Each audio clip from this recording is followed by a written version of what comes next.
large, multi-centered, cutting-edge landmark studies involving a number of speakers and participants present here today. So you've been part of this journey. With the blessings of Almighty Allah, this has put us amongst world leaders in clinical trials, studies for effectiveness of novel, culturally adapted psychosocial and pharmacological interventions for a range of mental illnesses. So, why Mental Health Research Network?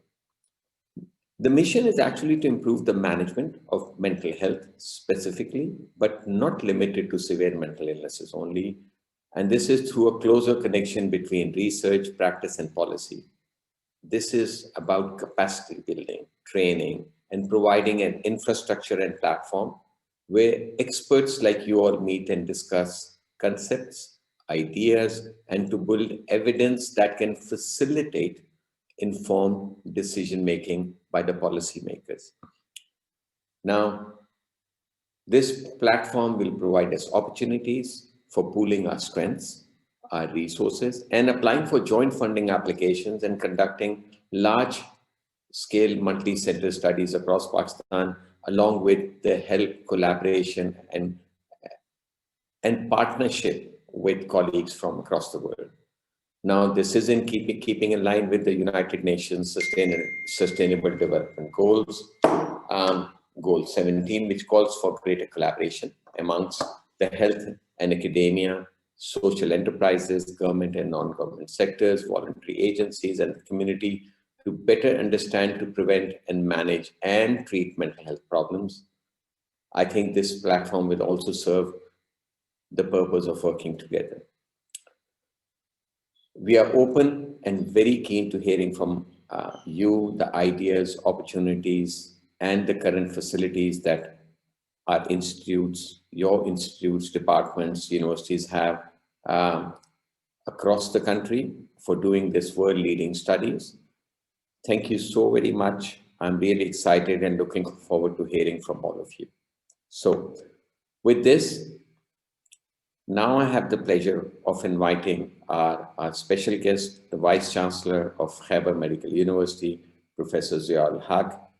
Now, he's not only the top academic leader in Pakistan, but a great friend of mental health. He believes in partnerships and collaborations in mental health issues. He's the pioneer of Professor of Public Health and faculty member of Khyber Medical University, Peshawar. He has extensive academic and research administrative experiences. He is highly acknowledged for numerous prestigious fundings that he has received. He has played an important role, particularly in this COVID-19, introducing family practice approaches, academic care, physical health. He has received HEC Country Best Researcher Award, HEC Best University Teacher, and Lifetime Achievement Awards, and it goes on.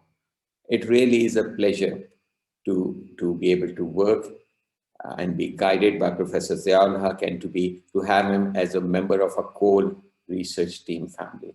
Professor Ziaul Haq, please.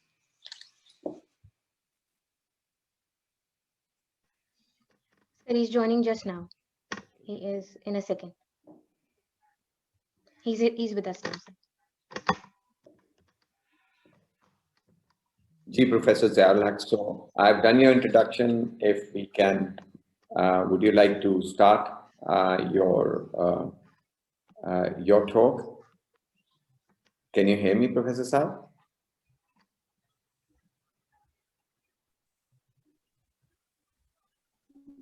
Okay. He's here. He can hear us now. Okay. Can you hear us, Professor Ziaul Haq? Thank you, Mr. Ziaul Haq. I am Vice Chancellor. Yeah, I can hear you. My video is not coming, but I will turn on the video. But I think you can hear me. Introduce you as our precious guest and our friend and a great research leader. So please go ahead. Thank you so much.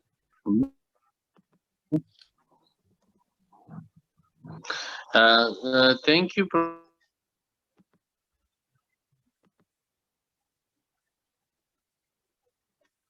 Sir, it seems he's having some technical difficulties at his end. I think shall we do this? that if we move on, we'll move on with Bill, Yeah. if that's okay with you, and I then am Dean Public Health. Mental health is something in my PhD work. okay. We actually, Professor Ziaulat, we can't hear you. So I think what we do is it will give you a little bit of time if we move on. So Professor Deacon can speak first and then we'll come back to you. Is that okay? We'll do that. So I think moving on now, so I need quite a lot of time to introduce somebody extremely special, Professor Bill Deacon. So what do I say about you, Bill? Bill is a great friend of Pakistan, one of the pioneers of biological psychiatry in this world, and one of the most acknowledged, respected, and published names. He is my mentor, my teacher, and a very, very close and precious friend. Just in Pakistan, since he came in 2000, we've been able to do some pivotal work in designing, planning, writing, and conducting more than 10 clinical trials of novel compounds in schizophrenia, bipolar disorder, at-risk mental state. He's Professor Emeritus at the University of Manchester. He's the experimental medicine lead of the UK Mental Health Research Network. He's a National Institute of Health Research Senior Investigator and a Fellow of Academy of Medical Sciences. And I could go on. It has been my extreme pleasure, our pleasure as Bill, to be working with Bill very closely for last almost 25 years. Over to you, Bill. Thank you.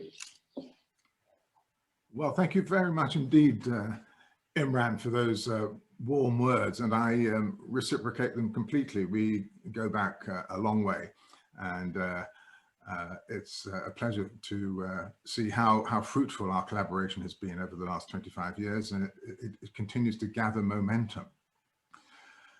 So this is a great day. I hadn't quite realized that you're setting up a mental health network, and this is just one part of a fantastic enterprise. So I congratulate you, and I feel very honored to be invited to speak to this first meeting to look at doing multi-center studies in Pakistan and focusing on psychosis. So let's press on. I have 10 minutes. I really want to talk about the science. So next slide, but can you have the next slide? So I'm going to be talking about insights into psychosis from the treatment trials, but I put up a little logo there for Imran, who is one of the world's greatest fans of our great football club, Manchester United. And the next slide. So this is PIL, and it's, the Pakistan Institute for Learning and Living. It's been wonderful to see how that enterprise has grown in the last 25 years. And I guess many of you know all about it, but this is a slide I use to introduce it, and I've used it many times in talks, in England and abroad. And it's a great organization of people who are motivated to improve awareness of mental health issues in Pakistan, and more practically to find interventions, psychological, therapeutic drugs that are affordable and effective. And next slide, please.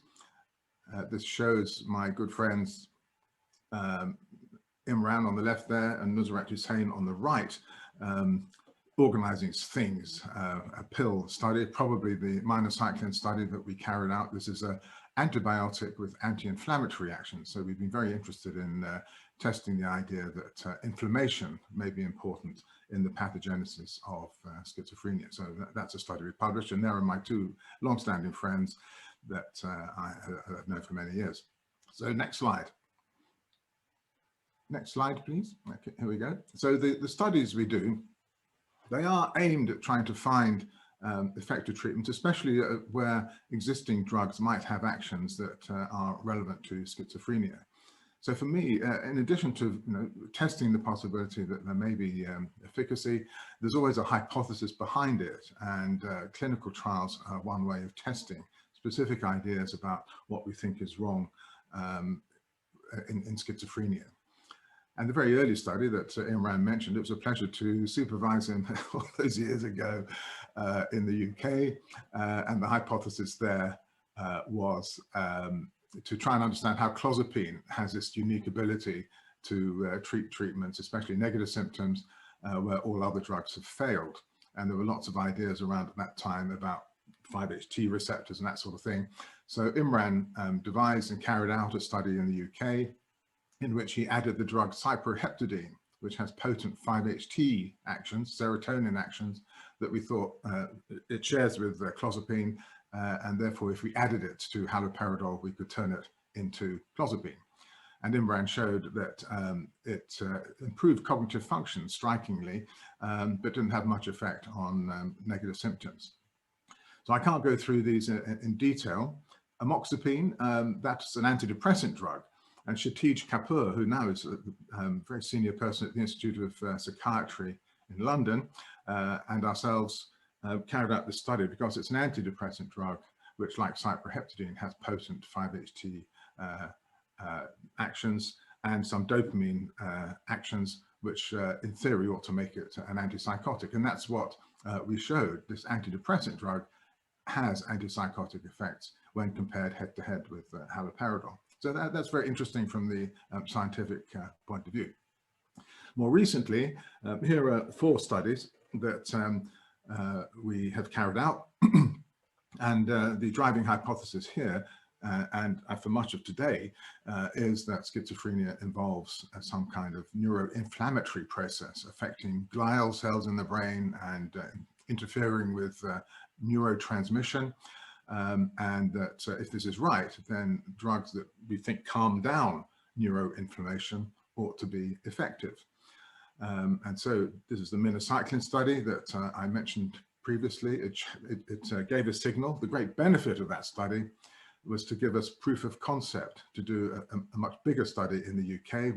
It cost 2 million quid, £2 million. Rachel Up-the-Grove, who is speaking later, was a great help in that, and so were Imran and Nusrat in the UK.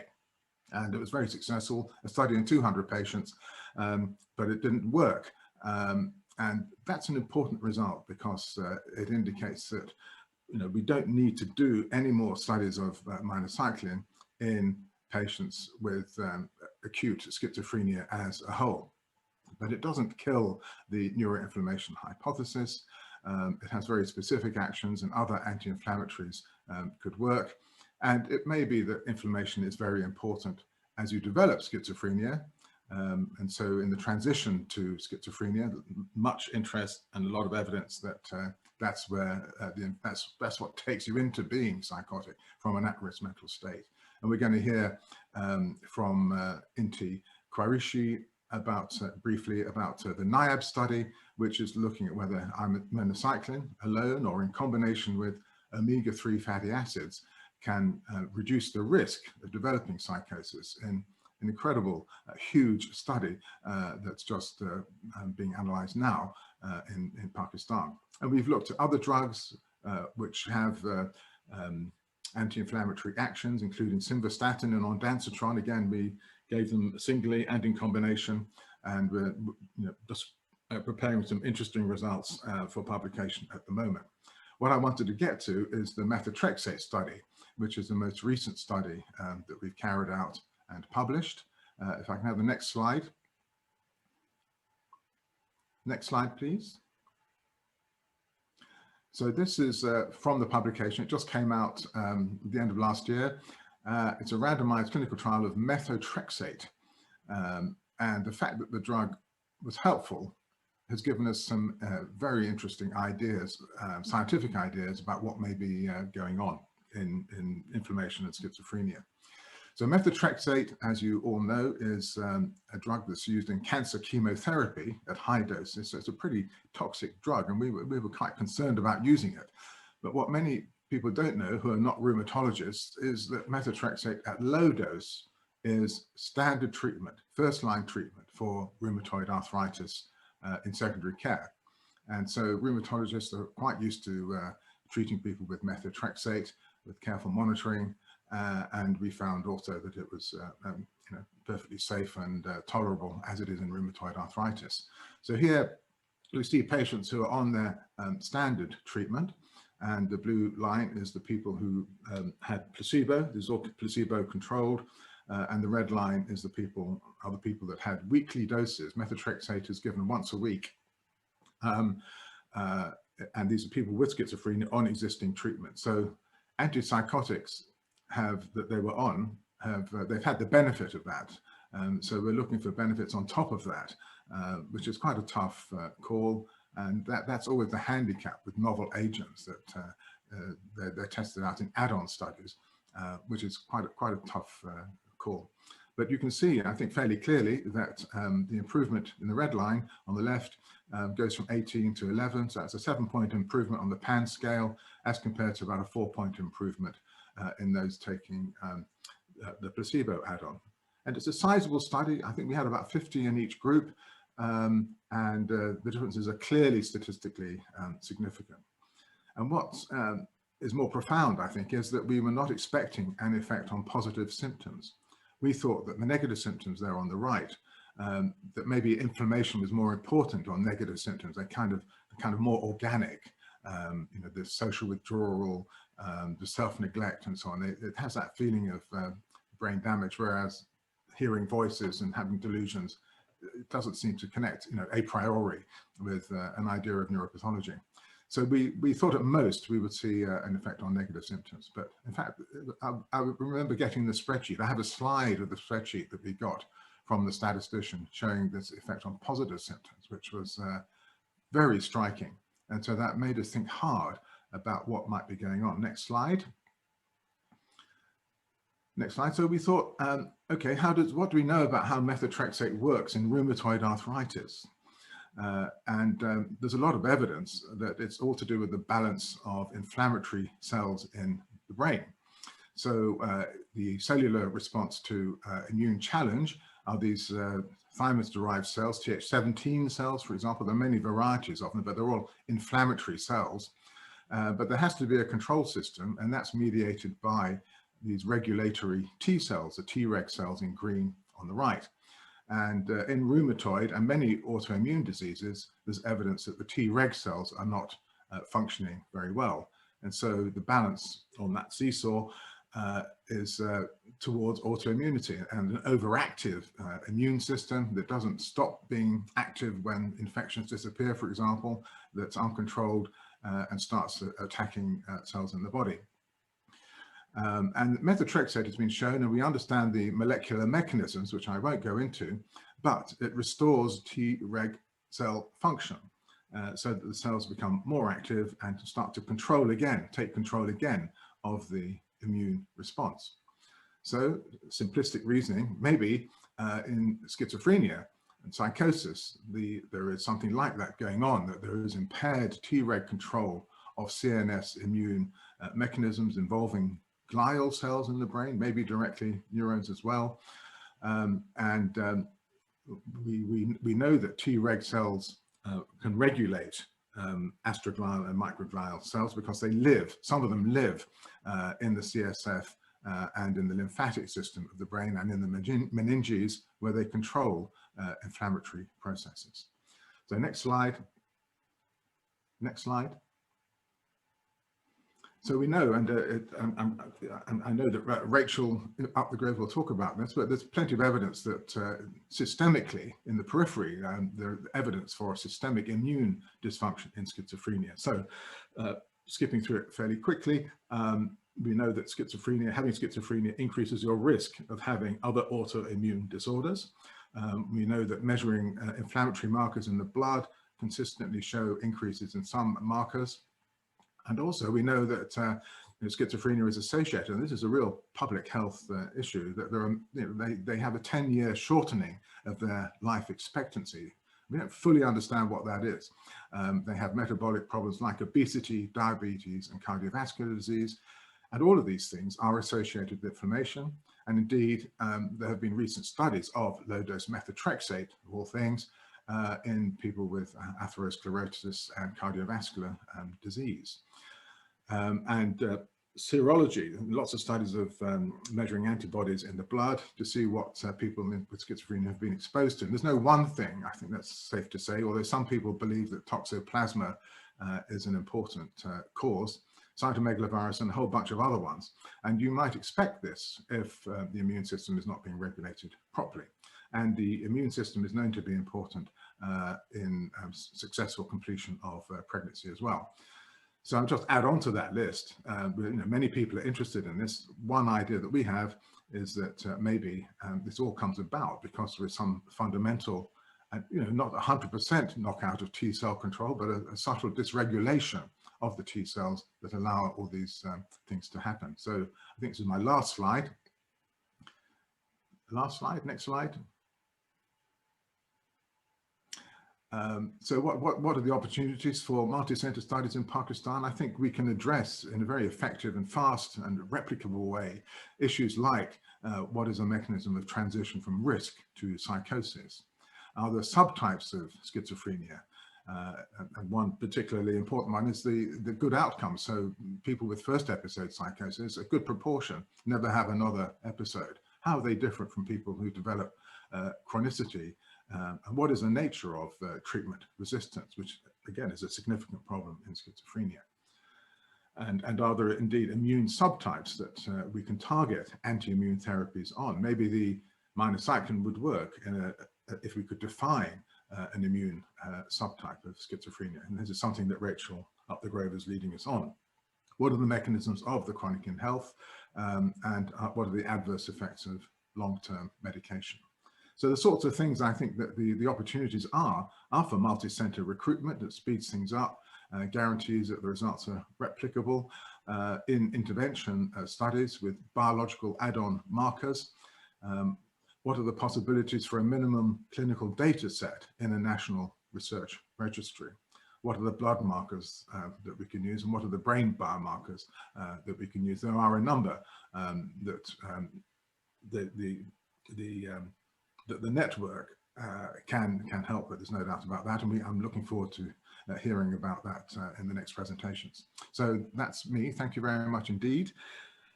And I think we may have time for one or two questions.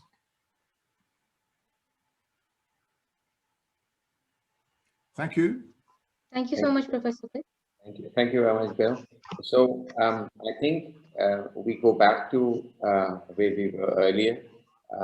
So I would like to welcome Professor Ziaul Haq, Vice Chancellor for Khyber Medical University. I've already introduced him.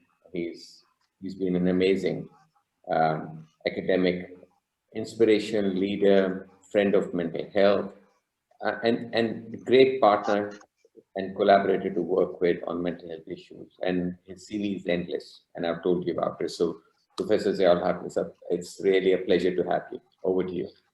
Thank you, Professor Imran, Professor Nusrat, and other friends here. Yes, mental health is very, very near and dear to my heart, and the organization like Phil and others, they are doing a wonderful job. We are doing also some good stuff here with Professor Saeed Farooq. We are working on Stop Plus. This is a schizophrenia long-term trial, which is funded by NIHR. We got MRC, we got another from NIHR with York University, that is diabetes and mental health. Very soon we will have our own 250-bed fountain house. It will be the largest one in the province, and maybe in the country as well. So we are looking forward to these wonderful people. Public health, as a public health person, I can see that mental health is the biggest issue here in this area. This is very much neglected. My university, Khyber Medical University, is the only public sector medical university in the province. We have excellent PhD scholars here. We will now work together, and we are very happy and that we have the support of these wonderful people working now, presenting in this conference. And I'm very happy to hear to these talks and learning from these. My intention is very good, but I need to learn from you guys. Mental health is extremely important, and to work for the mental health unity is important. So my platform, the Federal Medical University and Public Health Department, is yours platform, and we will work together and we'll join all our efforts. Thank you so much. Thank you very much, Professor Saab. So, Bill, over to you to take us through the next portion of the meeting.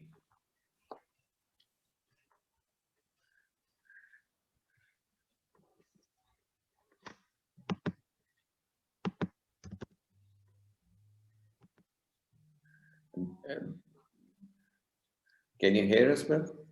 Sir, he can. He just muted his mic. Okay. Just trying to... Thank you. He's hearing. Hello. So I was just saying that I don't know how we're doing for time. I think we were a bit behind. So maybe we have 3 sections, and at the end of this section, there'll be time for discussion.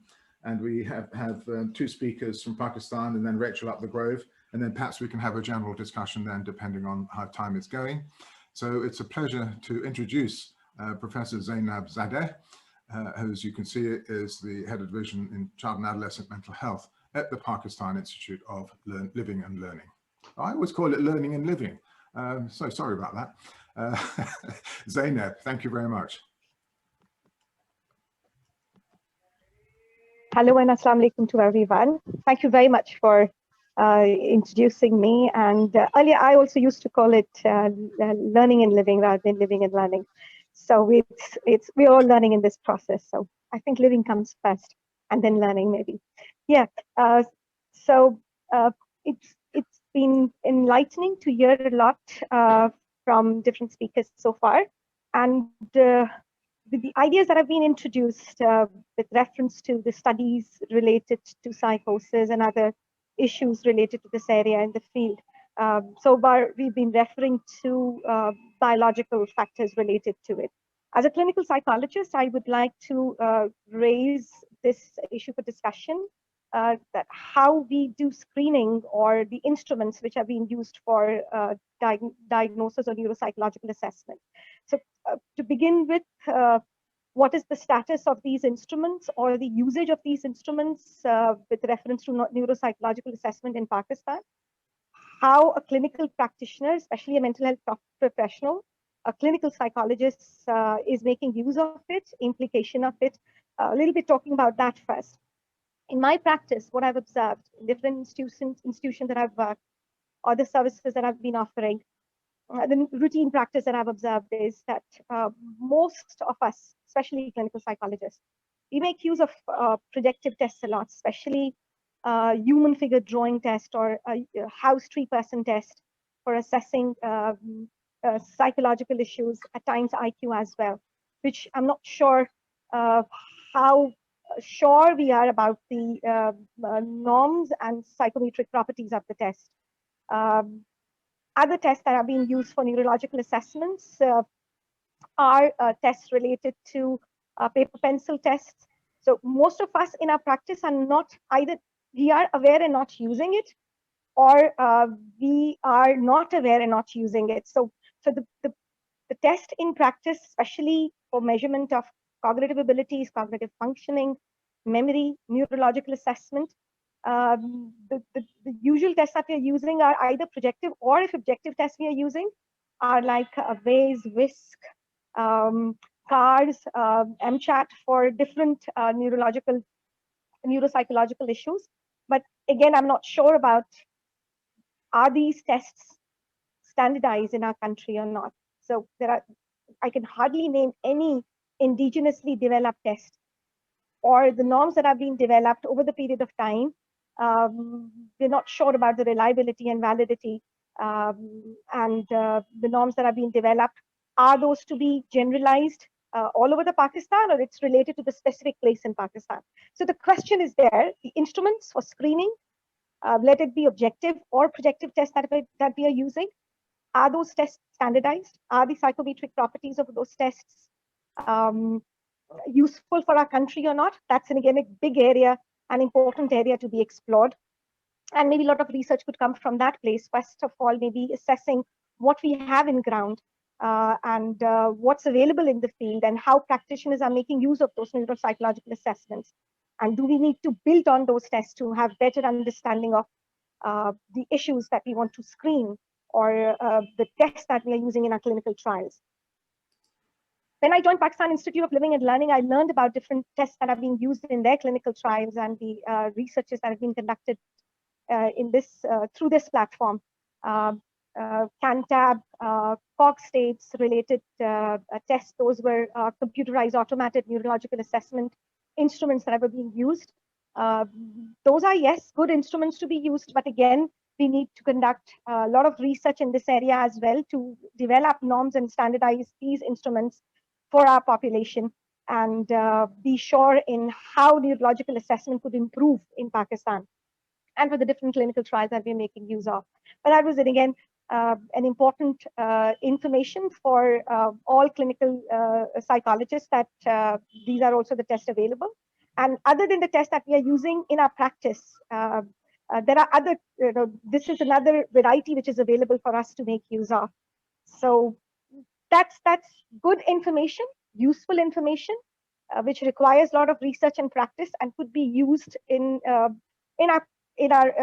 routine practice as a clinical psychologist. Having said that, what all I want to convey at this platform is that there is a lot to be done with reference to neurological assessment in Pakistan, especially with reference to developing indigenous instruments or validating them or developing their norms to make use of these instruments or to increase the efficacy of these instruments. What all we know with reference to neuropsychological assessment is we have a course in our curriculum, which is good. It introduces us with a lot of things related to it, but practically what we are using is not enough for good diagnosis or screening of the issues related to it, because we all know not all issues could be identified by MRIs or CT scans. There are certain processing related issues, learning disability related issues that could be assessed by making use of these neurological assessment instruments which are available. But all we need to do is maybe work or research more in this area, where we could provide this facility in terms of making our professionals aware about what instruments are available, how they can get themselves certified in using those instruments, and to be able to use these instruments in their research to increase the efficacy of the diagnosis and the screening that they're all doing in this process. So with this, I would like to just wrap up my talk by highlighting this point and bringing this, or maybe including this in any future research, that what is the current status of standardized instruments being used in Pakistan with reference to neuropsychological assessment, especially cognitive abilities, and are those instruments being used by professionals in the way that could increase the efficacy and could help people, a general public who's seeking service from these professionals in the way that it is meant to, and increase the implication of our research available in Pakistan as well. Thank you very much.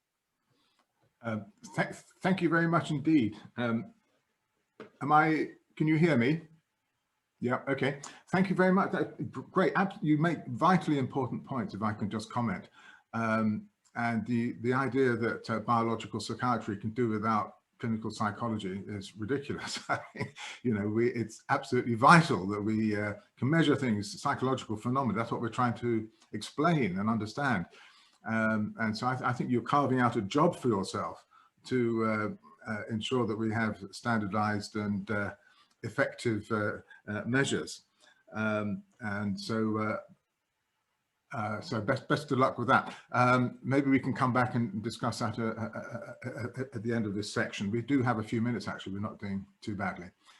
Okay, so we'll move on to the next one. And it's a pleasure to introduce Professor Haider Naqvi, who is head of the Department of Psychiatry at the Dow University of Health Sciences. So, Professor Naqvi.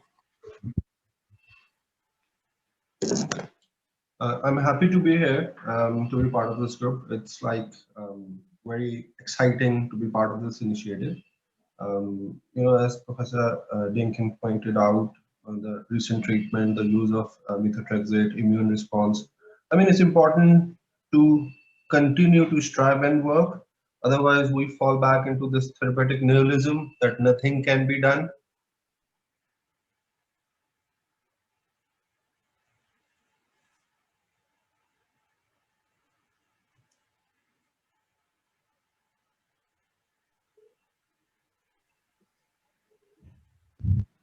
Mr. Haider, we can hear you. Yeah. So I'm glad to be part of the group, and it's been like very encouraging and enlightening to be part of the group. I mean, as Professor Duncan pointed out, that we really need to work at latest intervention.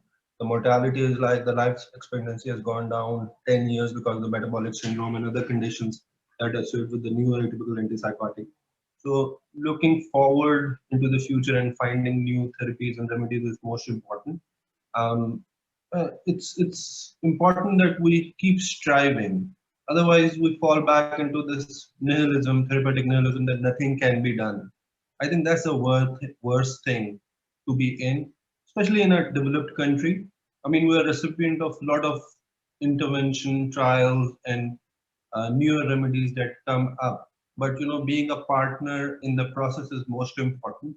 I think what I'm most excited about that we'll be able to learn and replicate the experience of senior professors like Dr. Imran, Dr. Dinkin, Dr. Nusrat.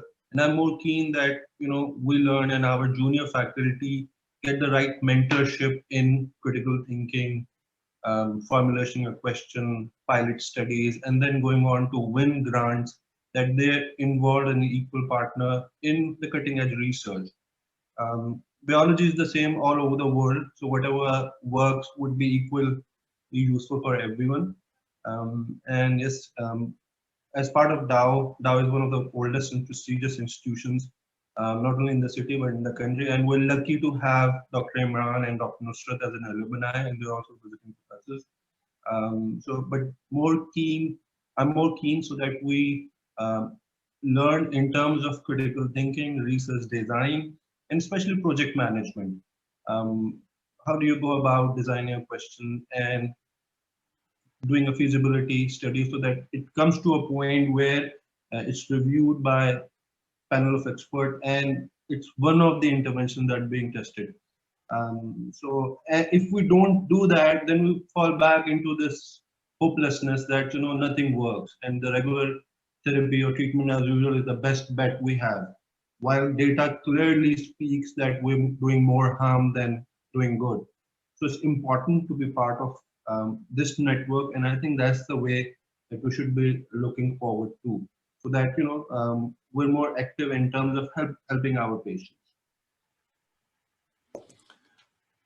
Thank you very much, Professor. Maybe could you say a few words about the resources you have at the Dow University for biological studies? Brain scanners or blood samples processing for measuring cytokines, that kind of thing?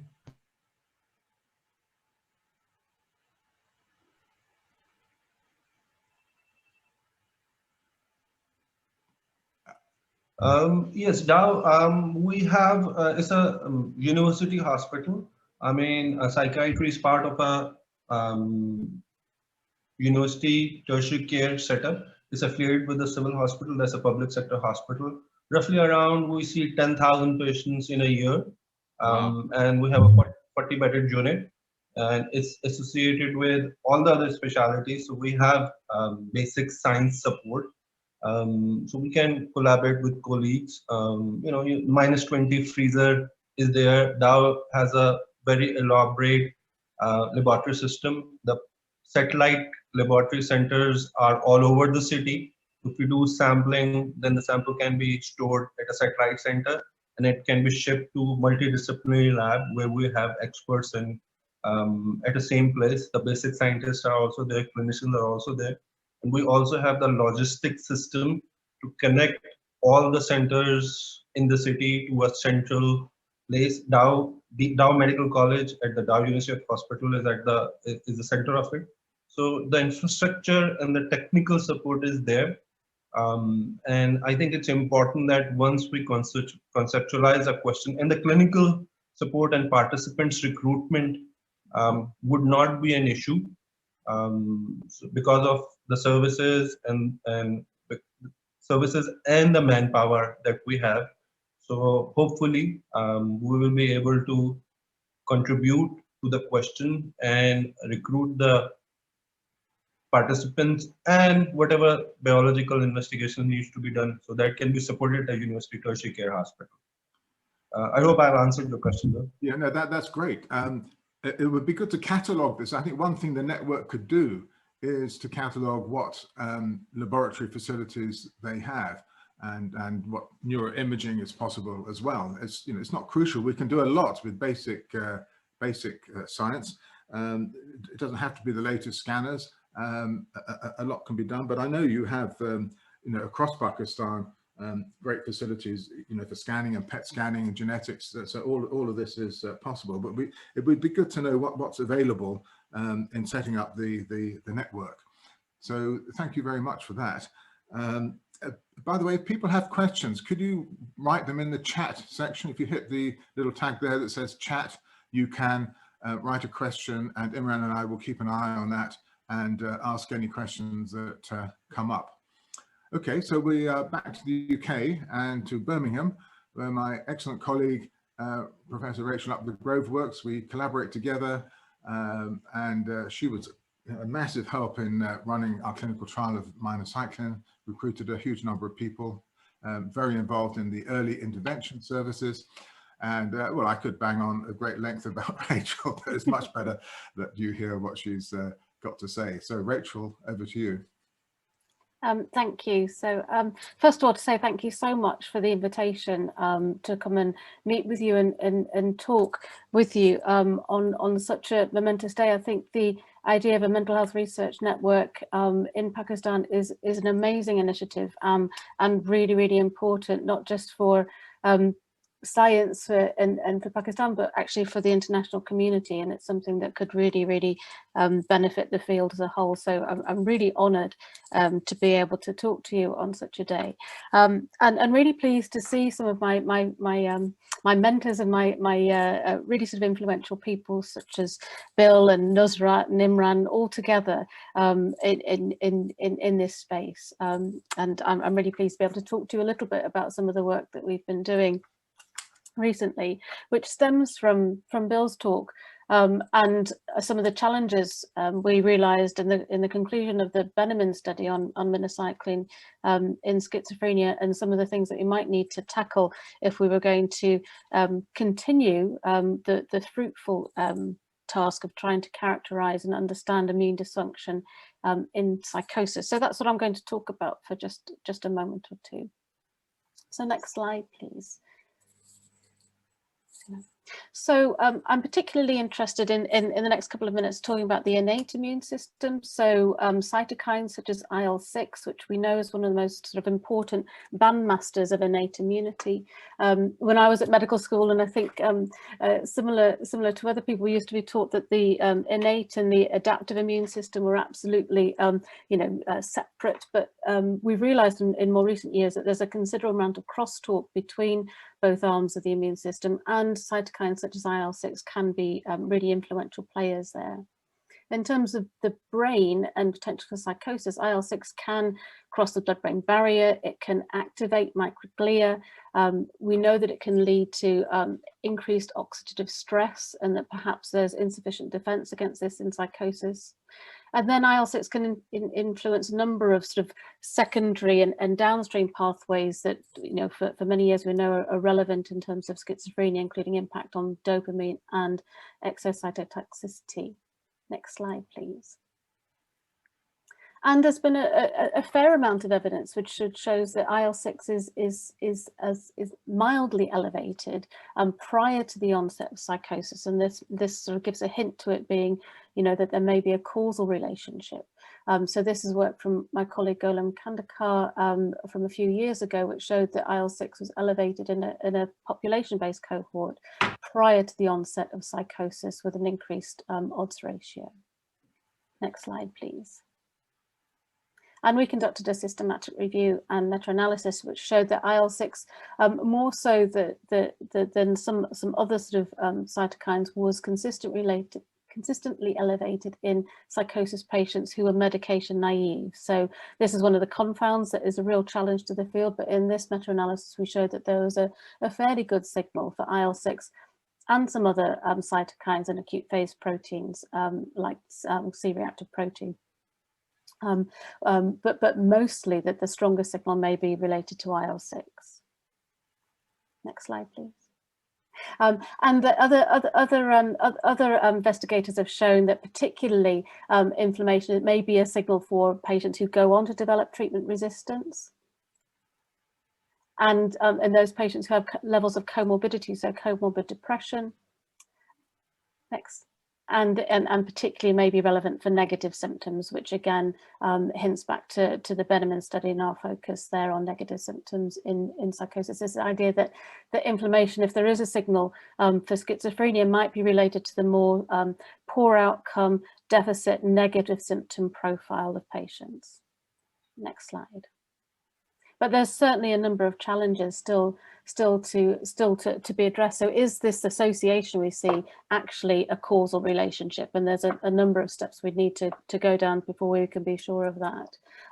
Is the signal of inflammation related to a particular stage, earlier perhaps, or symptom profile, as I said, negative deficit symptom profile? And crucially, is what we're doing with our measures of peripheral inflammation, so blood-based markers of IL-6, for example, related to changes in the brain, in the CNS, and if so, how do we go about interrogating what's really happening at a much more refined and cellular level? Next slide, please.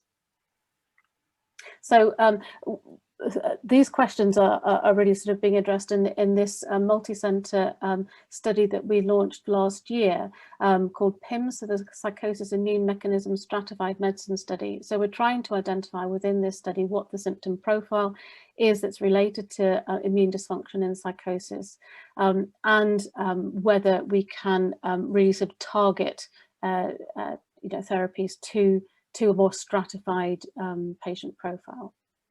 And co-investigators here. So just some preliminary first data from the Pims study. We're using machine learning and advanced artificial intelligence techniques with existing data sets to try and identify the symptom profile and illness stage where IL-6, because we're particularly interested in IL-6, signal is strongest.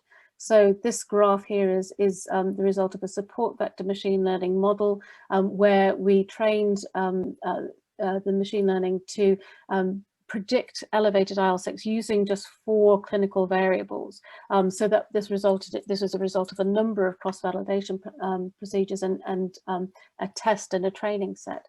And we found that, interestingly, depression, retardation, hostility, and tension was the best model fit, and was able to predict elevated IL-6 with an area under the ROC curve of 0.72, so a fairly good predictive algorithm. But to really test these ideas, we need to make sure that that they're validated in large data sets, that they externally replicate, and we need to meet the challenges of confounds such as medication and BMI, and that means much larger data sets are needed. So part of the Pims study is bringing together more and more data sets to try and replicate and validate some of these models. Next slide, please. And one of the things we want to do as a next stage of Pims that some of this modelling is leading to is an experimental medicine study where we hope to, when the COVID pandemic is finished, recruit patients to an experimental medicine study of tocilizumab, which really sort of blocks IL-6 signaling. So tocilizumab is a IL-6 monoclonal antibody inhibitor. And so by turning off the IL-6 signal within patients with schizophrenia who have the clinical profile and evidence of immune activation, we'll be able to really address this idea of peripheral to brain question, and seeing whether directly inhibiting IL-6 has an impact on some of these core symptoms that we're interested in, the negative anhedonic sort of deficit symptoms. And so we've got a number of sort of blood-based markers and neuroimaging markers that we're going to be conducting in this study. Next slide, please. Oh yeah, this is just some ideas that we're using for MRS spectroscopy. Now, my colleague Nick Barnes wanted to come and speak this morning, but he's not been able to because he's actually moving house and doesn't have any Wi-Fi signal on this very day. So I'm going to talk to a little bit about some of the work that he's been doing as part of the Pims program. But this really is his areas of expertise, and I'm going to try my best to do it justice. So part of the Pims study, in this experimental mental medicine study, we're going to be really looking and interrogating how cells function, as well as sort of just levels of elevation. So with patients recruited into the teclistamab study, we're going to be doing some colour flow cytometry and multiplex assays to really see the number and the differential PBNC cells that are within the periphery. And find out whether the regulatory T cells are reduced or impaired, their functionality is changed. And then one of the more interesting things for me that Nick is able to do is actually sort of stimulate peripheral monocytes to differentiate into microglia-like cells. And so therefore, like in the Petri dish, as it were, we can model what may be happening to the brain with these induced microglia-like cells. And whether these cells are different in inflamed patients with schizophrenia, and then whether they change when we give patients the dose of diclofenac. Next slide, please. So here's just some peripheral data from Nick's lab in terms of how we get monocytes, or how he gets monocytes to look and act and behave like microglia-like cells. So human monocytes are cultured with an LPS culture, and these colourful graphs here just show how on the top the induced monocytes start to look like microglia-like cells, taking up different sort of markers. Next slide, please.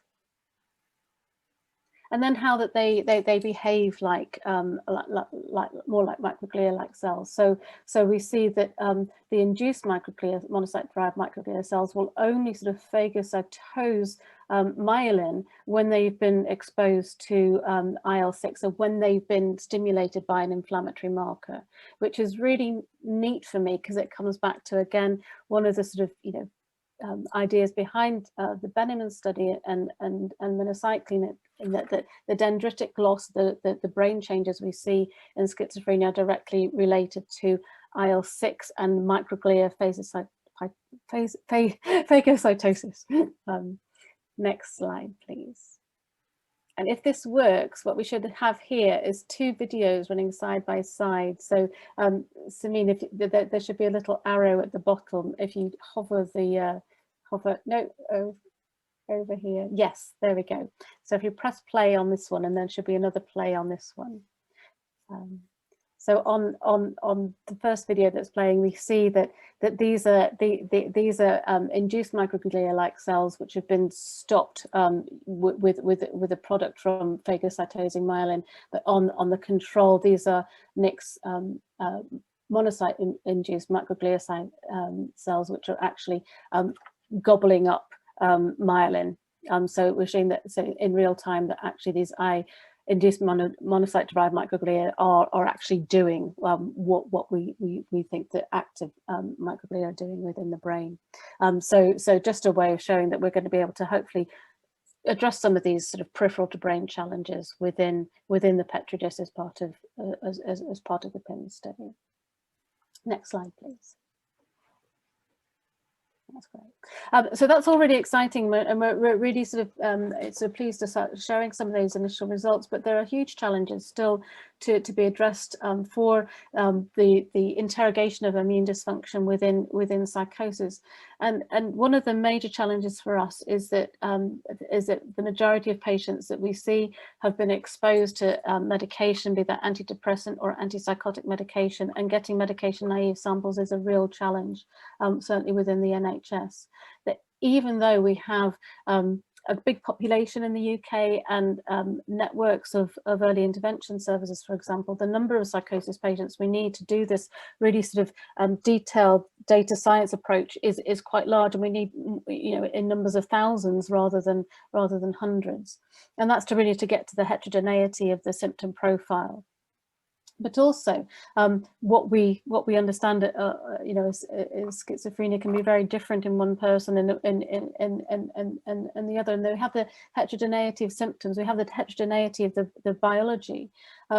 But I also think that the diversity of the population, we need to make sure that we aren't developing models which are only validated in the UK. If we really want to address the global challenge of psychosis and schizophrenia, we need to be developing models and understanding the bioscience within a very diverse population. Now, I work in Birmingham, and Nusrat and Imran work in Manchester, and we have some of the most diverse populations in the UK, but really we want to be doing this on a global scale.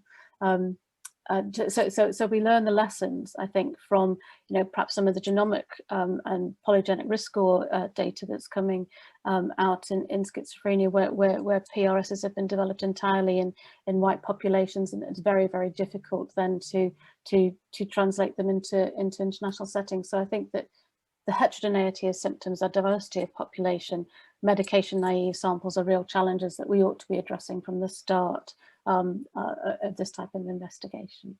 Thank you. That's all I have to say, but I hope he has time for some questions. Rachel, thank you very much indeed. A number of very positive comments in the chat thing, in case you don't get a chance to read it. So people are congratulating you on an excellent talk, and I certainly agree with that.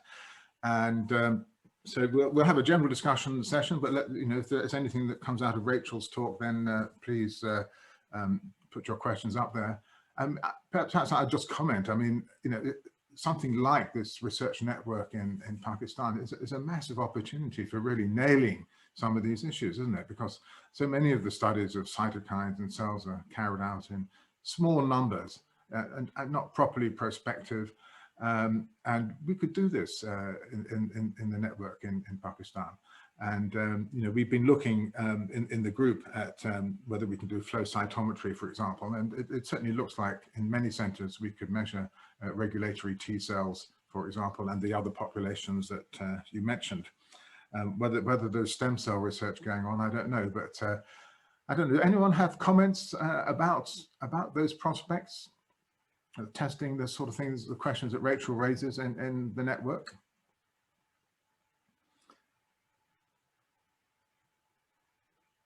I think it's a golden opportunity, but how to, yeah. They can raise their hand and we can unmute their mic if we can see their hand raised. Put your hand up, that's it. That's what I was going to say. Okay, so in terms of cytokine measures, there are some labs where we can have things like IL-6 done, some basic stuff we can do. And I think if we start and stick with the basic ones, there'll be quite a few labs that we can do with. And as Rachel was talking about, is to be looking at larger data sets from across the globe. And so we do have those basic resources, just the way you were talking earlier about having resources for developing just simple basic screenings, scans as well. And coming back to the first presentation from Zainab, minimum data set, isn't that an achievable goal for the network for psychosis?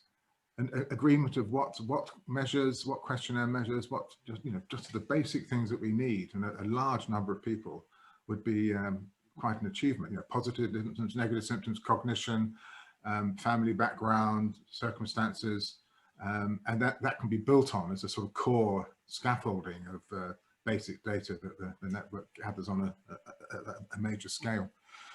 Okay. Absolutely, yeah. I think because with the network we have across the cities, and especially with the audience we have and the speakers we have in major cities of the country, we could certainly look at doing these neuropsych measures across, standardizing these tests. And Professor Zainabzadeh mentioned CANTABs and COX states. We've got teams that are trained in it. So they've literally they're at the cutting edge where they've been using these for almost a decade and a half. So now it's time that we utilize this infrastructure, this space, to be able to share what we have and do large studies for that as well. So Usman Arshad asks the question, interesting question, I think, does biological psychiatry have universal principles? Does it change according to nutrition, cultures, or regions? And speaking personally, I'm sure that's right. I mean, you know, there could be many factors in Pakistan that don't operate elsewhere, and other factors in, you know, the Western world, for example, that don't apply to Pakistan. So although schizophrenia is 70% heritable, we know that there are a lot of factors that predispose, environmental factors that predispose to risk. So does anyone want to comment? I was just gonna mention the dreaded microbiome, and I think that would be something that would be, and it's not dreaded, but there's an awful lot of interest, you know, in the relationship between the, you know, the gut bacteria and the microbiome, systemic and then even central inflammation. So I think that there's absolutely things that we need to be investigating in terms of nutrition, if nothing else. We're talking a lot about looking at diet, I think particularly in relation to depression, but it could be very important for schizophrenia as well. Somebody asks about hypo and hyperthyroidism with psychosis. Are there links, especially with the schizoaffective disorder? While you're up, Rachel, you know, as a clinician, Yes, well, it certainly is one of the baseline tests we do for all of the patients you see with first episode psychosis, and you would be kicking yourself if you missed it. So I think that absolutely we do. And of course there is a bit of an autoimmune sort of story behind some of the sort of, you know, thyroid dysfunction. So I think that there's perhaps a link there as well. But yes, definitely something we should be checking. Okay. Bill, can I ask a question? I was just going to call you up. I saw your chat. Thanks. Rachel, that was an amazing talk. Thank you. And I was particularly interested in some of your observations about how IL-6 might be a predictive biological marker in terms of response. Mm-hmm. You indicated from one of the slides that it possibly may predict poor response. Mm-hmm. And be associated with treatment resistance. Could you talk briefly more about that? Because that's certainly an idea which is relevant to my patient population. Yeah, so I think that some of this work that Valeria Mondelli has been doing in King's and others that particularly IL-6 and INF gamma might be markers that would be elevated in patients who then go on to develop treatment resistant. I think that there's also a perhaps more nuanced immune dysfunction that you might see in patients who have treatment resistant schizophrenia, and patients who are on clozapine have you know, potentially different immunoglobulin profile, for example. So I think that that's one of the things that we would really like to be able to model in perhaps a more definitive way within the Pims study. But it's the numbers that you'd need to develop to be able to predict that. I think that some of the other sort of perhaps more hand measures. So people talk about you know, the sort of neutrophil lymphocyte ratio that you can derive from a full blood count might be something that we could use to develop models. But this idea that is, I think, speaking to an immune-based, poorer brain, poorer outcome, you know, almost neurodevelopmental pathway you see within psychosis. Professor Bill, if you would please allow, and we can start the second session. We are running 4 minutes behind. I have one more question of Professor Zainab. Professor Dr. Rinti, if you could put it down in the chat box, and maybe we could have it in the second session. Thank you so much, sir. My apologies. Quite right. Well, we have a much more effective chairman than me. Okay, so we'll move on to the second section then, and so it's a pleasure to introduce Professor Asad Tamiz. I'm not going to do this. Tamiz Ud-Din Nizami, who is the head of the department at the Institute of Psychiatry, Benazir Bhutto Hospital in Rawalpindi. Professor, please.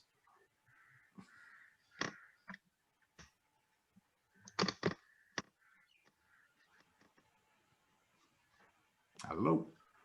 Just a second, sir. Is Professor Asad there? Yes, sir, he's here. I'll just unmute him.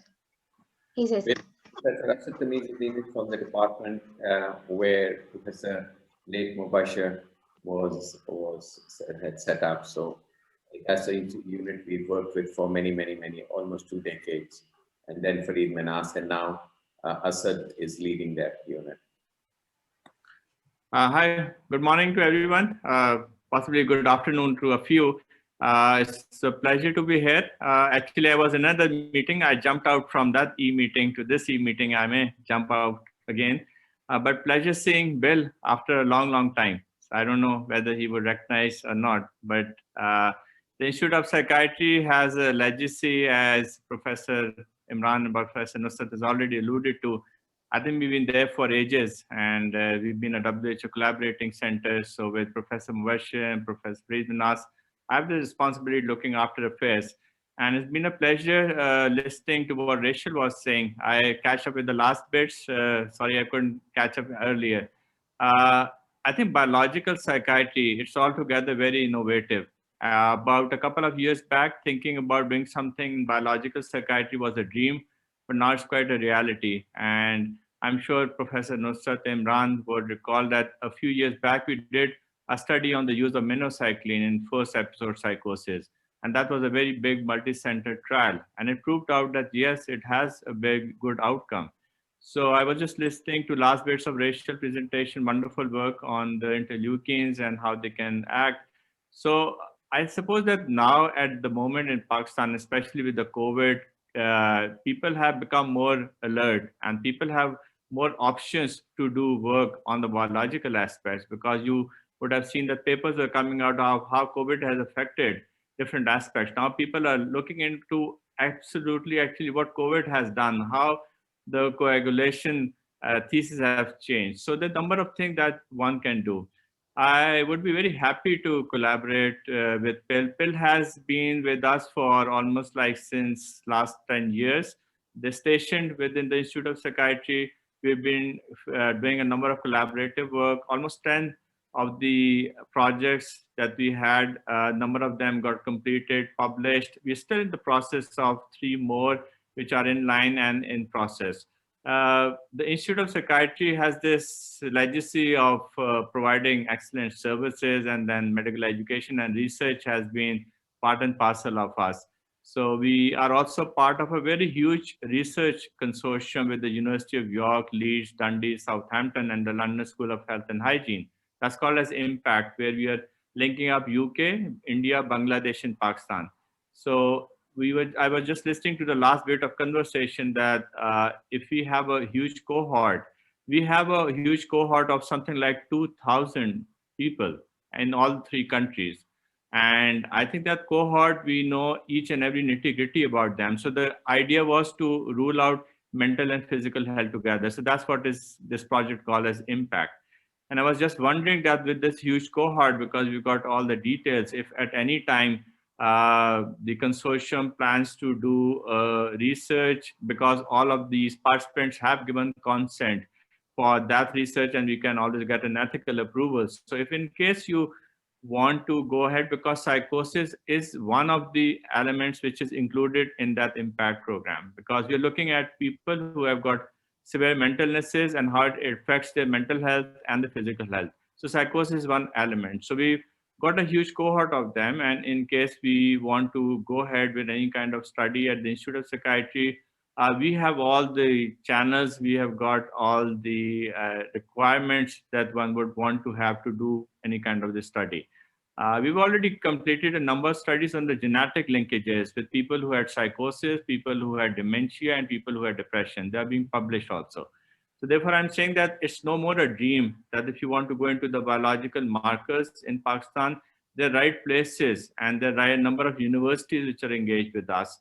And we do regularly this work, that we do kind of work which has to do with genetic linkages.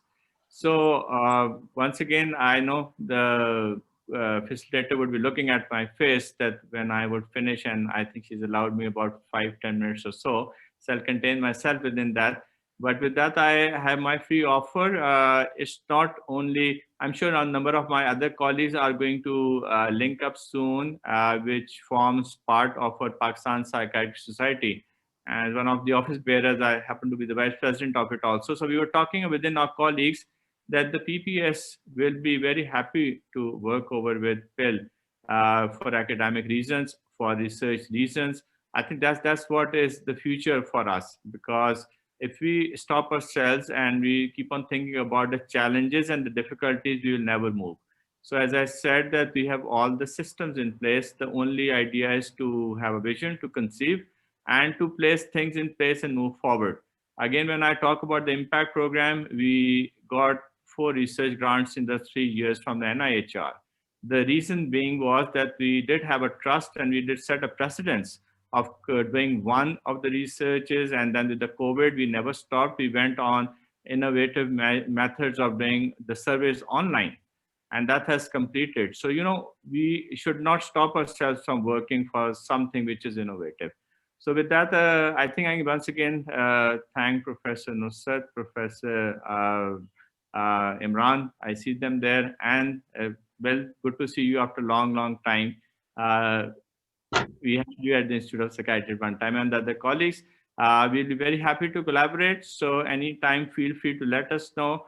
I think we are not new into this adventure. We've been doing it for the last 30 years. So we have a massive cohort, massive manpower, and all the services in place. We'll be looking forward to have any kind of collaboration with you. Thank you. Thank you very much indeed. Long time no see, indeed. And thank you so much for that very positive contribution. We'll certainly be in touch. Maybe I can come back and ask you a question at the end of the session. I think we may have time because our last speaker, Nick Barnes, is not able to make it. So I hope you're going to stick around, or maybe you're disappearing. If you're disappearing, we'll be in touch. So thanks very much indeed. We better move on to. Okay, I tried to stay put, but I possibly may have to jump back again to my other meeting. But sure, in case you have any questions, feel free to let me know. I'll be very happy to contribute. Yes, thank you for your very positive contribution.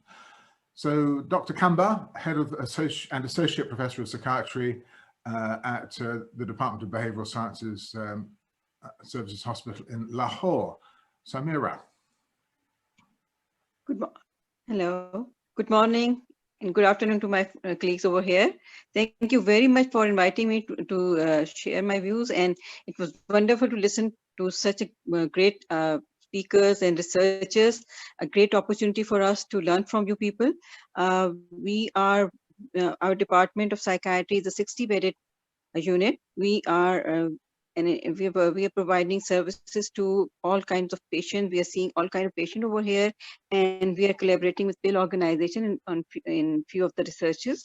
And it's really a very great learning experience while working with them. I have already shared with them that we in our hospital we have scanning facilities like CT scan, and we have also recently we have we got the opportunity that we have got MRI facility available over here. And while I listened to some psychologists, they were saying that we have some psychological testing available with us, and we have neurological battery like Nuri and Bresca with us, and sometime we do use that. Our psychologists, they are using that, and we can use if somebody can wants to if required. So it's really wonderful to work. If there is any opportunity, we would like to collaborate with you. Thank you. Do you want to say something about the particular research that you are interested in? I would like to collaborate in some research related to psychosis. Mm-hmm. Okay. Do you have any findings you want to report in psychosis, or particular areas of it? Is it clinical or psychological, biological work that you do? We will go for the clinical one. Clinical, right. Okay. Thank you for your support, and we'll come to the general discussion in a minute. Now we move to Saima Dawood, who is a clinical psychologist in Punjab. Dr. Saima. Assalamu alaikum and hello to all the participants, and it's a good opportunity, and I would like to say my thanks to Dr. Nusrat, Dr. Imran, Dr. Naseem and all to give me this opportunity to be a part of this group. Being a clinical psychologist, I would like to continue with the discussion with Dr. Zainab. She has already briefed to the audience about the psychological testing here available in Pakistan. In continuation of her talk, I would like to add that there are like two important pillars in the field of clinical psychology. One is assessment and one is intervention. So regarding assessment, I would like to add that here at the center, in my institution, we do have a very good psychological testing laboratory, and we do have a number of psychological tests available here, and we do teach all these tests to our students who are like doing BS, MS in clinical psychology as well as PhD. So in the category of neuropsychological test, we do have Wechsler Memory Scale, 4th edition, and the older version of Wechsler Memory Scale is translated and adapted here in Urdu language at the center, and we do use that Urdu version with our clinical population. And then Luria, Nebraska Psychological Test Battery, then Bender-Gestalt, then Bender Mutual Retention Test, then Wisconsin Card Sorting Test. And Bender-Gestalt test is a screening test for neurological deficits. And we do have norms available here at the center, and we use it with our clinical population. And then in the category of intelligence testing, we do have these Wechsler series. We do have this Wechsler Adult Intelligence Scales third edition, then 4th edition, but definitely we don't have that norms available for Pakistani population because you know there is a like lengthy process of taking permission, and probably for Wechsler series, the permission for translations probably will not be available. But for the exposure of the students and for their learning, we do use this test in our academic programs. But for consultation, we use it, but with English norms. So it gives a rough measure for, you may say that category for the intelligence. And above all, we use this Slauson intelligence test. It's a verbal test used for intelligence testing, and we do have translations available and norms available at the center. And these norms and these translations are being used, and we have taken permission from the original authors. And any questions or any comments? And at the end, I would like to say that we are very much comfortable with the pill, and we are like looking forward to work in collaboration for any research opportunity if there is, and then we are okay. Right. Thank you very much indeed. I wish you could hear the applause, but that's the trouble with Zoom. No applause. But thank you very much for your constructive suggestions. It's very interesting to hear the resources that you already have in terms of validated IQ scales and the rest of it. There's a lot of talk in the chat right now about cataloging what tests we have available and how they might be standardized. So I'm sure you'll be a big part in that if you wish. Fantastic. Thank you very much. Okay, so yes, it's Saeed now. My good friend, Professor Saeed Farouk, Professor of Public Health and Mental Health at Keele University, has made honorable contributions to the literature in psychosis, and I'm really interested to hear his talk. Thank you, Saeed. Okay, thank you very much, Bill. Thank you for organizing this event, and which has given me the opportunity to see the colleagues like Asad, who I have not seen for some time, Imran, and quite a few. So I'll just give you a brief overview of what has been going on in psychosis research in Pakistan, please.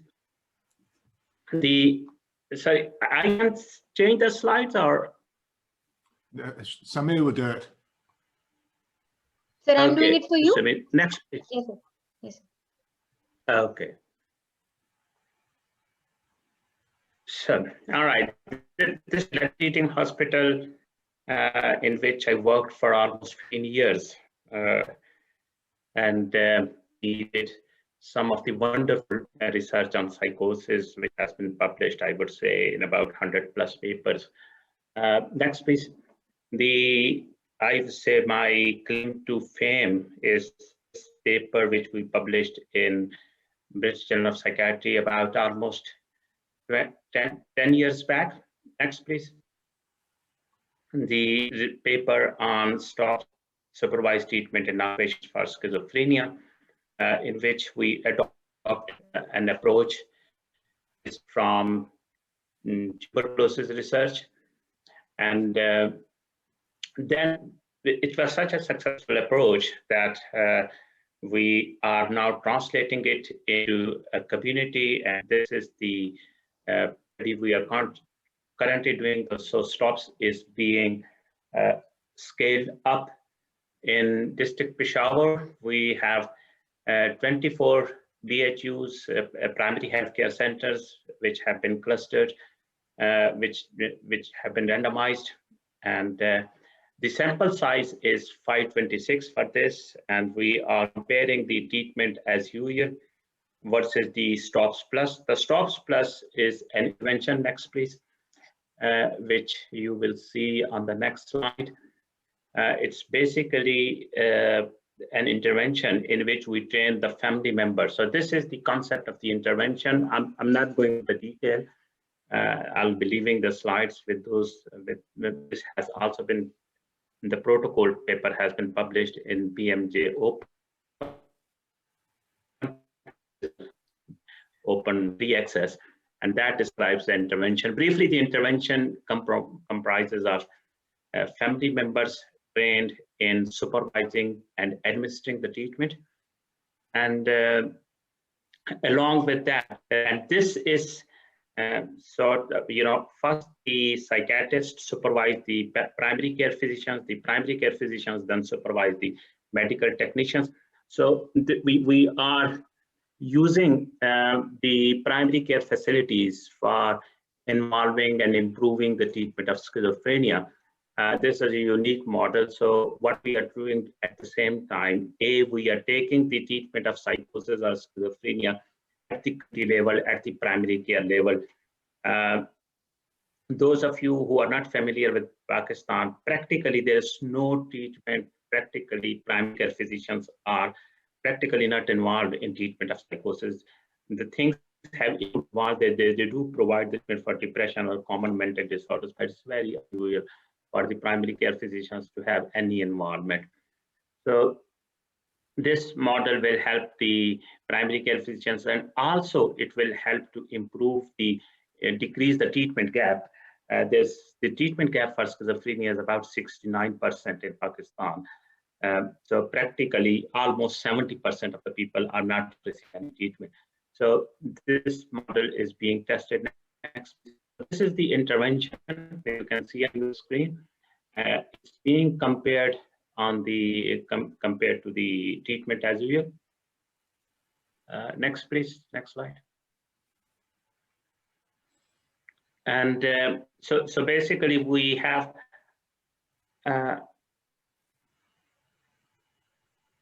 so this is the enhanced treatment as usual. So basically it's the same thing, but this the only thing is that there's no supervision for the treatment in the control arm. The family members are not trained, but the primary care physicians are trained using the MHGAP guidelines because there are ethical issues. Because as usual at the moment in primary care for psychosis is practically non-existent. So the primary care physicians are being so that's why we call it as enhanced treatment as usual. Next, please. So this is one, I would say this is one of the largest trial in low and middle income countries with a sample size of over 500 with follow-up of 1 year. The study already is showing some impact.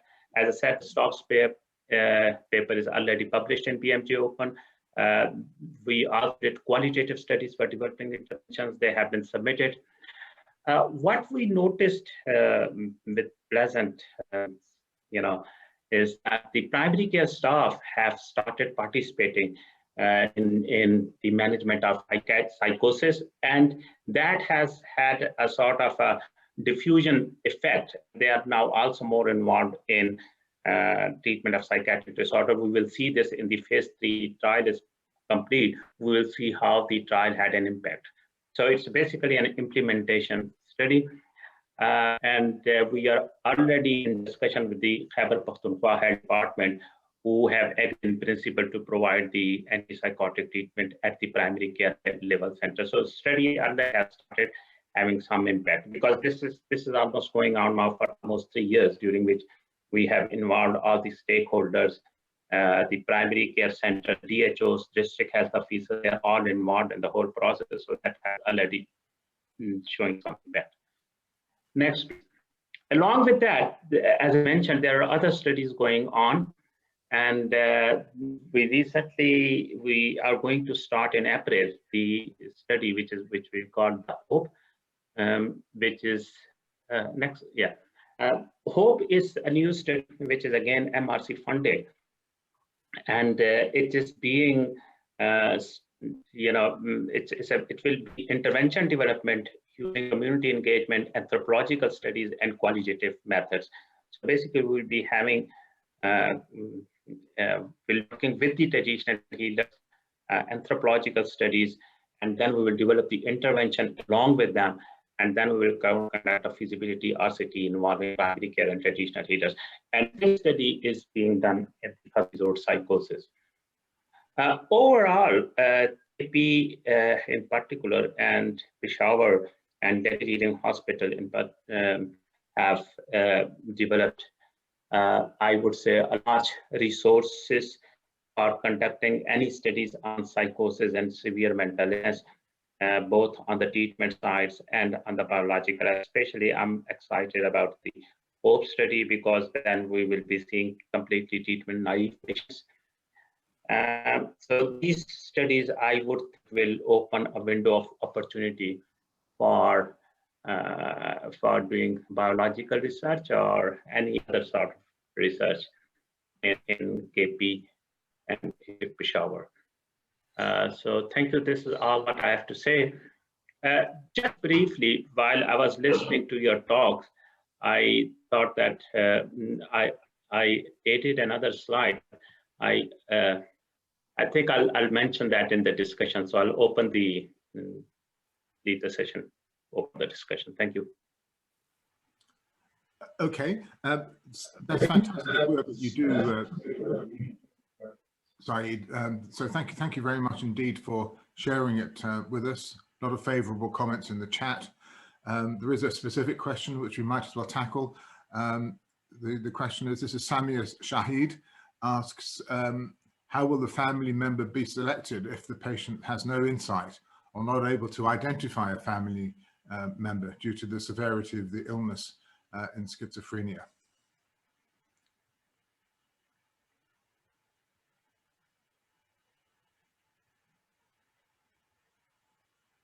You're muted, I'm afraid. Please unmute your mic. That's it. Sorry, you are muted there. Yeah, I think I would say, please see our paper in BMJ Open, where we give details of how we obtain the consent and how we select the relatives.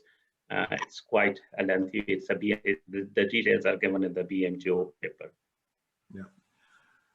So I think you raise an interesting general point, and that if we're going to do biological psychiatry and take blood samples and look at T cells and other things in the blood, and we discussed this the other day, that it's much better if the patients have some prospect of treatment or some intervention to help. Exactly.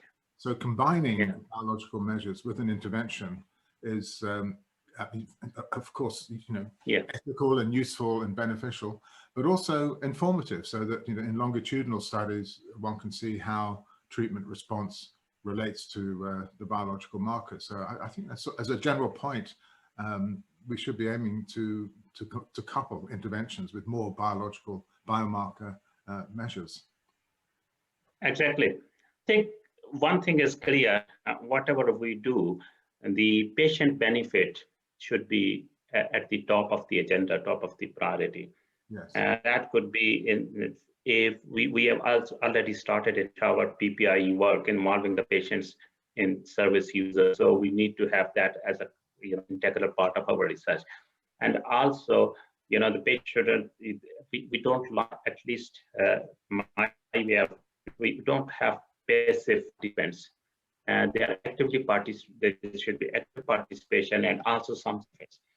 While I was listening to these talks, what we could do, about the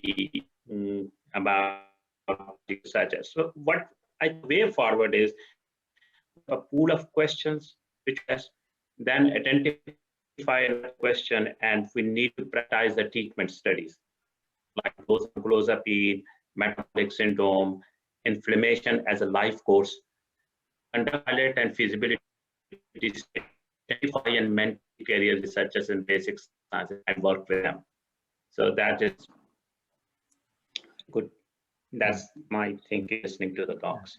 Yeah, there's a very good point. Having a pool of questions and prioritizing how you select the treatment studies we're going to do.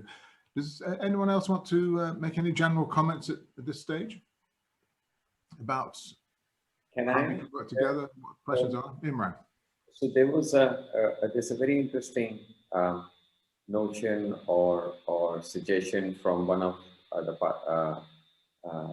participants here that this is again an excellent platform to bring the Pakistan Psychological Society and Pakistan Psychiatric Society together, because these are two large entities, and we have members from Pakistan Psychological Society here. We have the Pakistan Psychiatric Society, Asad Nizamuddin, he's a vice president now. And so this MHRN again can be a platform for bringing these two, pooling the resources, because it's all about working together. It's about bridging the gap. It's about sharing resources and expertise. So I think that's an excellent suggestion. And so one of the avenues would be to utilize our resources and the networks that we already have. Okay, shall we move on to we've got about a quarter of an hour left. So we have two more speakers and then more time for discussion. Professor Bill, we have an apology from Professor Ghulam Rasool. Okay. So we have just received an apology from Professor Ghulam Rasool. So we'll be moving forward to Dr. Inti Qureshi, who's our next speaker. Yeah. So Inti Qureshi is a consultant forensic psychiatrist in Mersey Care, which is no distance from Manchester, head of the at-risk mental state and psychosis spectrum disorder section of the Global Mental Health Group. Actually, he chairs our weekly meetings in a very effective way. He's a really bright guy, and it's a pleasure to give him the floor for a few minutes. Inti. Assalamu alaikum everyone, and thank you Bill and Imran for giving me the opportunity to speak today.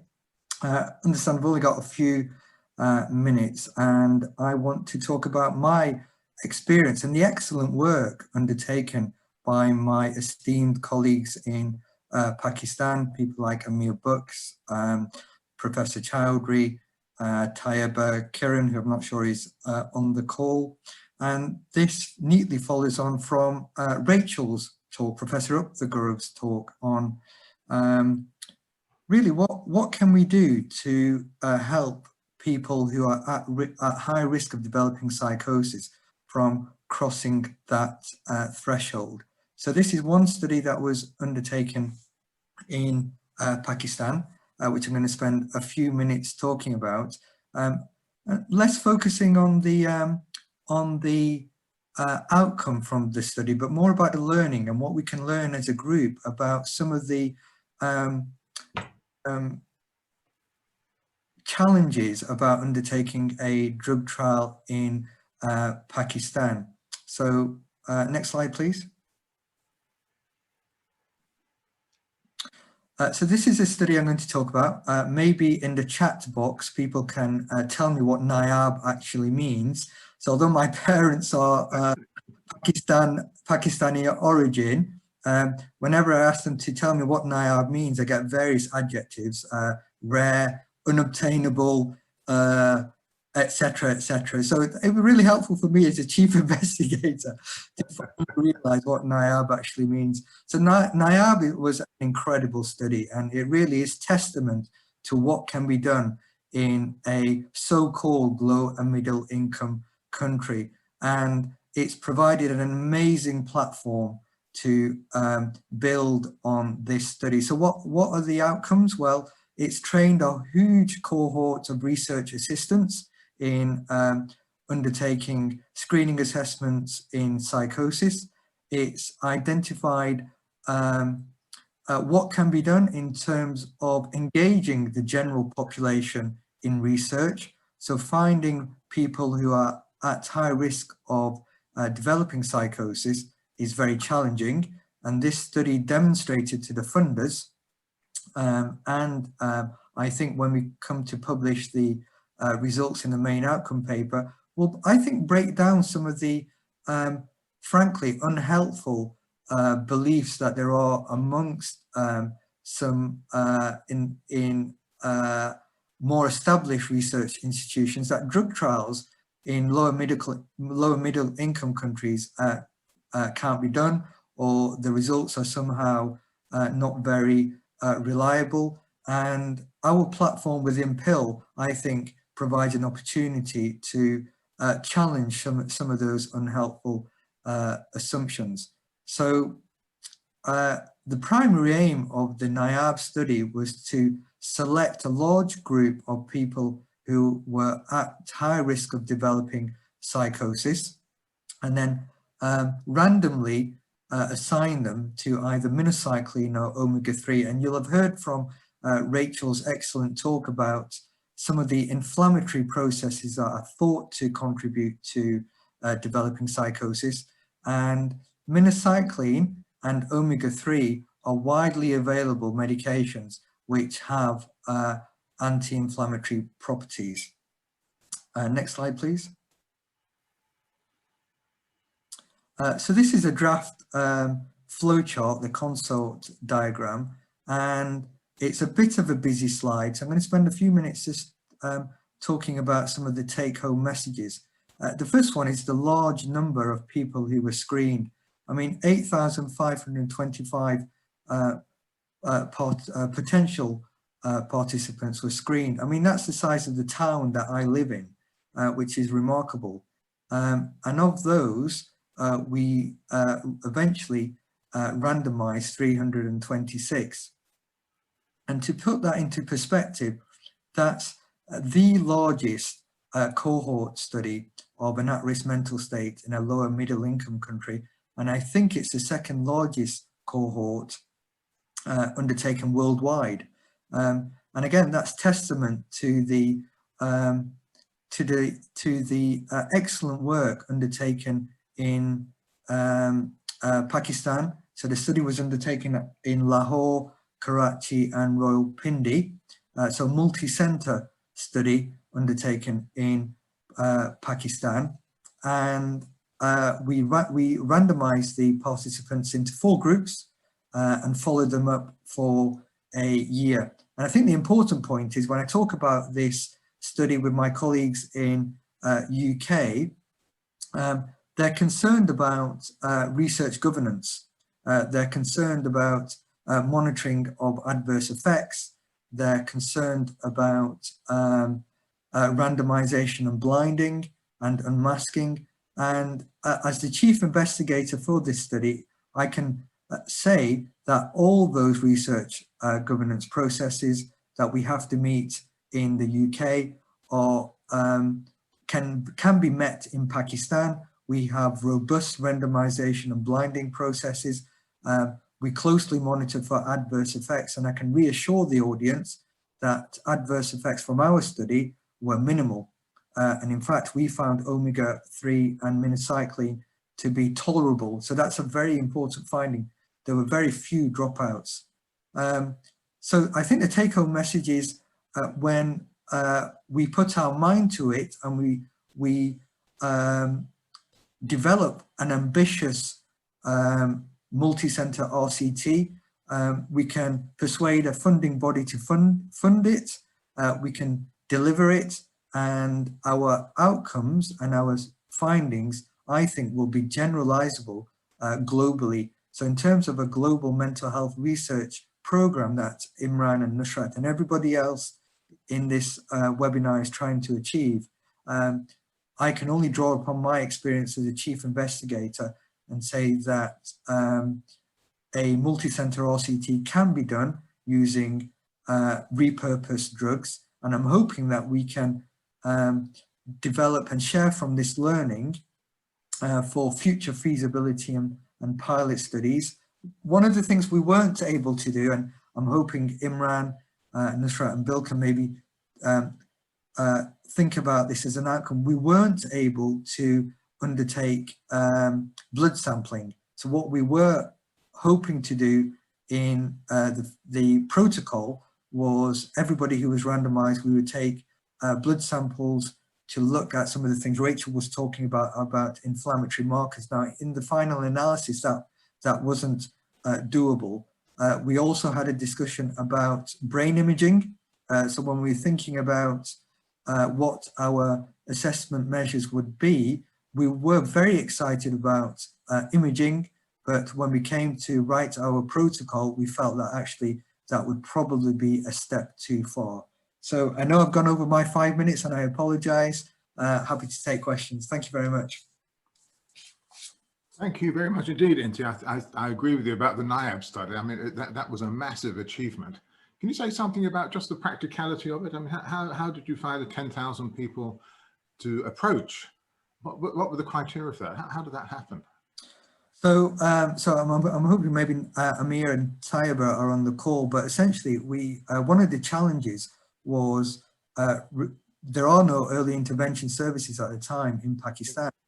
So we had to develop a ground up from the baseline, building up, and Imran can talk about this more coherently than I could, but recruiting from the general adult population involved engagement through the media, so lots of media engagement, lots of articles in papers, radio calls, going into university hospitals, etc., etc.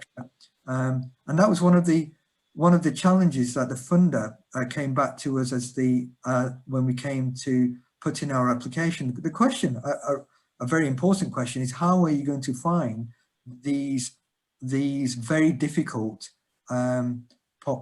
populations to recruit from? And I think we demonstrated that it could be done, Bill. Yes, I mean, we don't know the results yet, but it was interesting to see that the rate of new cases was about what's expected. You know, so you do need a huge sample, because it looks like something like, I don't know, 12, 15%, something like that. Is that right? To who would transition to psychosis from the sample. So to get a decent number, you know, 10%, you need a big number to start with.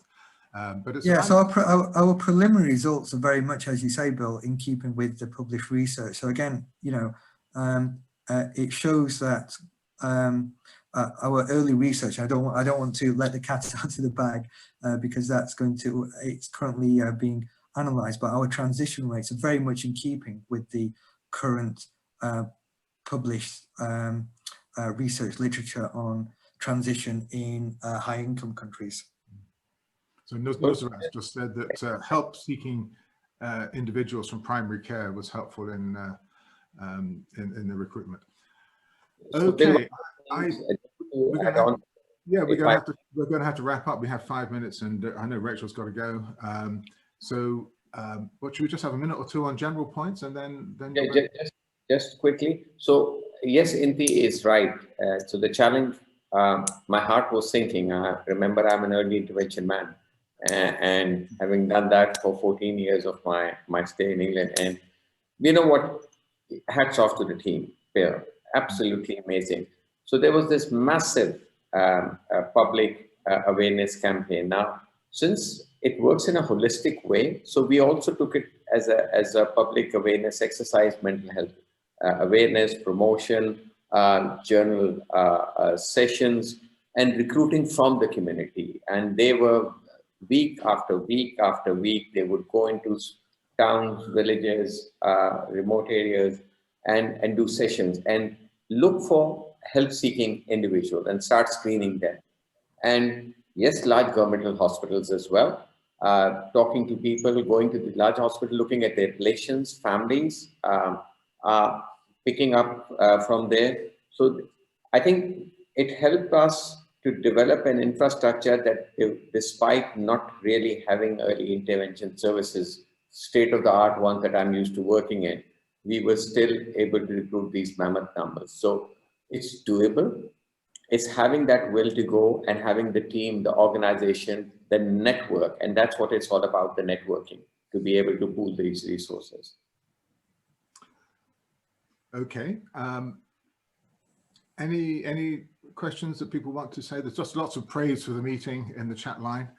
I think we just have to stop, don't we, Imran? It's been a wonderful 2 hours. Just if I can just say that, and you know, it's great to be involved in the establishment of the network. I really hope that the integration of PIL and the psychological and the psychiatric societies comes off, and that you know, we can agree some common measures, maybe a data set in psychosis, and begin to understand what's possible in terms of analyses and so on. And I think Saeed Farouk's point about prioritizing drug treatment trials is important. In fact, we can do some amazing drug treatment trials. It's whether we will be able to persuade industry to do them, I don't know. I think it's possible in the future. So you know, we talk to people in industry, and so we're looking at that, and this could be possible. So I think, thank you to all the speakers, and thank you to the organizers from my perspective. A great privilege to have been involved, and we should do this again and see how, you know, maybe 3 months, 6 months time, and review progress, and perhaps have another a different topic. So Imran, can I ask you to conclude the meeting? Yes, Nusrat, would you like to say a few words? Thank you very much, all. It's a very exciting time for us. I've worked for the Mental Health Research Network, led by Sean Lewis and Max Marshall, and it does open a number of huge opportunities.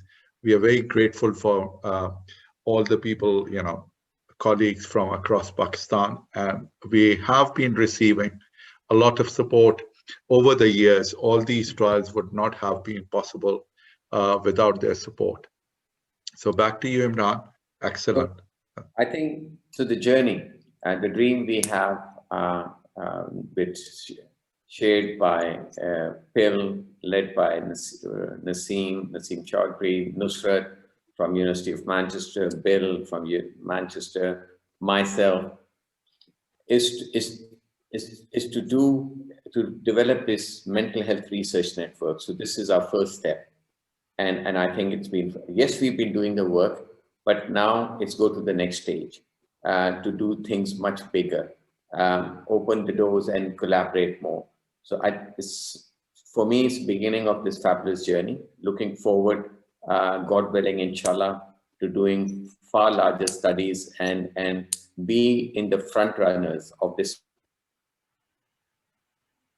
I do want to thank Bill for your time, Professor Ziaul Haq, all our speakers, Saeed, Rachel, Inti, Sumaira, Saima, all of you, Asad, Heather Naqvi, who is a remarkable. So we've got some incredible young professors here, Asad and Heather, who are an inspiration, really.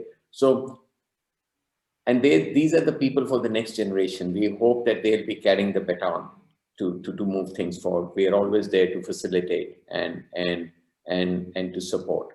So looking forward to our next session, inshallah, in the coming months. And thank you very much, everybody, for participating so generously and giving us your time. So God bless. Allah Hafiz.